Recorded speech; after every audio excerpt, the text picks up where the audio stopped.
Stellar Blade is a highly anticipated game, set to release on PlayStation on the 5th of April 2024. Since its announcement, the game has garnered a lot of attention. However, it is not due to its gameplay but rather how the lead protagonist looks. She is a very attractive woman, and in recent years, that has become a hot-button issue. Not under gamers but rather under social and political activists who somehow have made their way into the video game space. Over the last few years, there has been a massive drive from companies like Sweet Baby Inc. to change the way women look in video games. This means any attractive woman in a video game is immediately labeled sexist. In recent years, there has been an active drive to change the appearance of female characters. From Lara Croft to Horizon Zero Dawn and even Harley Quinn in the recent Suicide Squad game, efforts have been made to heavily change their appearances. While I will not deny that attractive characters are often used for the sole purpose of fan service, labeling this as bad makes very little sense. Fan service is part of the entertainment, and no matter how much you try to deny it, fans are just more inclined to watch or play something if they find what is in front of them attractive. While this is not always true, it is true enough of the time. Stellar Blade accepts this hypothesis head-on and spends a lot of time on character design. For this, they have received a lot of praise but also a lot of pushback. The latest article by Mary Sue puts a new spin on things by stating that it is not the design that is the problem but creepy men.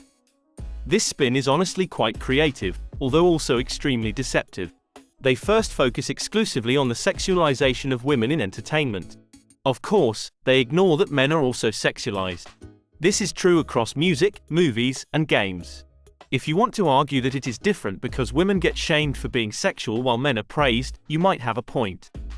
However, that shame often comes from their own sex, and so does sexualization. I have seen countless women who lose their minds over the shirtless vampires in Twilight. The same can be said for every time Henry Cavill takes his shirt off in a movie, or BTS does anything on stage. Movies like Magic Mike and plenty more are prime examples. Over-sexualization does happen. However, both sexes participate in this practice, and both love it. The numbers do not lie. Pretty people move products. The article further dives into the Sweet Baby Inc. controversy and, of course, defends what they do. All of the controversy is not the agendas being pushed but rather the extremist conservative men being creepy. They state that these extremist conservative men label the Stellar Blade model anti-woke because the lead character is attractive. Firstly, they do that because you label every attractive character anti-woke. Secondly, it is not anti-woke because the character is attractive, but rather because the developer did not back down when all of you started to cry over the pretty video game girl. Another thing that has been bothering me is how defenders of censorship portray this situation. First, they point out that there is no outrage over the portrayal of this character. Instead, it is just the big bad conservatives who are making it into a big story. That is objectively nonsense.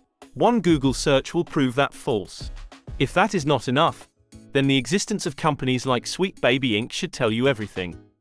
If this is a made-up controversy, then why are there real-life companies trying to push these changes? Now, I am willing to meet some people halfway. The word woke can sometimes be incorrectly described. Obviously, having diverse representation is not woke. Those who think so are wrong. However, so are those who think every time a person calls something woke, they are referring to diverse casting. Do those two things sometimes correspond? Yes. But that is oftentimes because some of these people use diverse casting to push their political agenda. They will not focus on the story of a game or TV show but rather simply on the entire identity of the story, including how diverse the cast is. When people criticize the story, these writers call them sexist or racist. People then call them woke due to the agenda of the story, and they then use the diverse cast as a shield by stating that they only hated the story because of this reason. Ultimately, there is no quick fix to this issue. Developers should just create the games that they want, and it is up to the consumers whether they want to buy them. If enough people stop buying, these companies will very quickly change. What is currently happening is that companies like Sweet Baby Inc. approach developers. They then tell them that the games cater only to white men. Then they show them graphs showing how many other groups, including women, also play video games. They then convince these companies that if they are more inclusive to other groups like women, they will make even more money. What they fail to realize is things like fan service are not exclusive to men. Women like it too. While these companies try to divide people up into camps dictated by their race or sex, most gamers don't view it that way. Our minds are much simpler. We like good stories and pretty people. You give us that, and we will play.